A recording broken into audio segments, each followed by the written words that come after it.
రానన్నవాడు రావడమేంటి? తీరా మన హోటల్ పని మొదలు పెడదామనుకునే లోపు వాడొచ్చి హోటల్లో కూర్చోవడమేంటి? అసలేం జరుగుతుంది? ఇదేమో మాధవ కనిపించట్లేదంటూ వచ్చింది, వాడేమో హోటల్లో ఉన్నాడని చెప్తున్నారు. ఛా! ఏం చెప్పావో ఏంటో భూమి. మాధవ మనసు మార్చుకున్నాడన్నమాట. వాడన్న మాటలకి అర్థం ఇదన్నమాట. నేను మారి తిరిగి హోటల్లో పనిచేస్తే మళ్ళీ వ్యాపారం పెరుగుతుంది. అప్పుడు నాకు ఆ హోటల్లో పనిచేయాల్సిన అవసరం లేదు, కొత్త హోటల్ కట్టాల్సిన అవసరం లేదు. అప్పుడు భానుప్రకాష్ దగ్గర పెట్టిన డాక్యుమెంట్స్ తెచ్చుకోవచ్చాను కదా. నాకు తెలిసి వాడి ఆలోచన ఇదే అయి ఉంటుంది. అందుకే వాడు తిరిగి వచ్చింటాడు.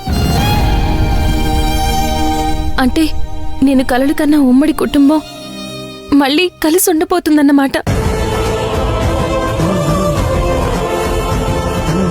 మాధవ్ మనసు మారడంతో మనకి మంచి రోజులు వచ్చాయన్నమాట.